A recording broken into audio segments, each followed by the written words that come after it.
எல்லாமே சுயம் தாங்கும். எது எடுத்துக்கினா கூட நதான் இருக்கு. சுயம். இந்த வசனம் நாம சொல்லணும் எப்படி சொல்லுவோம்? கிறிஸ்து என்ன சொன்னாரு? அந்த வசனத்தை இன்னொரு வாசிங்க. நான் என் சுயமாய் ஒன்றும் செய்கிறதில்லை. இதை நாம எப்படி சொல்லுவோம்? நமக்குனா நான் என் சுயமாய் எல்லாம் செய்கிறேன். இதான் நாம அப்படி வாசிங்க. நான் கேட்கிறபடியே நியாயம் தீர்க்கிறேன். நான் கேட்காதபடிதான் நியாயம் தீர்க்குவேன். அவர் யார்கிட்ட கேட்குவாரு? நாம யார்கிட்ட கேட்க ஒருத்தவங்களை நியாய தீர்ப்பு செய்யணும்னா நம்ம கிட்ட கேட்குவோம், இன்னொருத்தவங்க கேட்குவோங்க. யார்கிட்ட கேட்க சொல்லுங்க? நம்மளுக்கு யாராவது வந்து காதுல ஊதி விட்டுருவாங்க. அவங்கள கேட்டுக்குன்னு மத்தவங்க என்ன பண்ணிடுவோம்? அம்மாவா, எனக்கும் நல்லா தெரியும், நான் ரொம்ப நல்லா பார்த்துன்னு தான் இருந்தேன். கூட்டணி வந்துருமா? அவன் ஓதுறது யாருன்னா உங்களுக்கு பின்னாடி இருக்கிற பிசாசு தான். அப்படி தொடர்ந்து வாசிங்க. எனக்கு சித்தமானதை நான் தேடாமல். நாம என்ன சொல்லுவோம்? எனக்கு சித்தமானதை தான் நான் தேடுவேன்.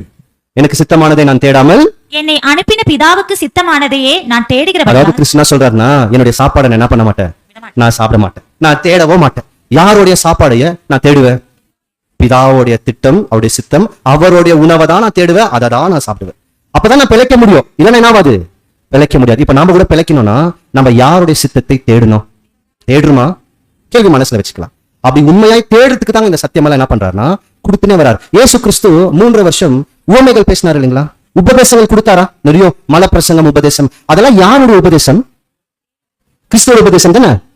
வசனத்தை வாசிக்கலாம் பாருங்க. யோவான் 7ஆம் அதிகாரம் 16ஆம் வசனம். இயேசு அவர்களுக்கு பிரதியுத்தரமாக, என் உபதேசம் என்னுடையதாய் இராமல். யாருடையதா இராமல்? என் உபதேசம் எந்தில்லப்பா. என் சாப்பாடு இது ஏன் சாப்பாடு கிடையாது. என் உபதேசம் என்னுடையதா இராமல் என்னை அனுப்பினவருடையதாய் இருக்கிறது. அப்போ கிறிஸ்து எங்குமே எதை பண்ணலன்னு பாத்தீங்கன்னா, தன்னுடைய சொந்த வார்த்தைகளை அவர் தயார் பண்ணல. தன்னுடைய சுயமாய் உபதேசங்களை மக்களுக்கு கொடுக்கல. நான் சொல்றது புரியுதுங்களா?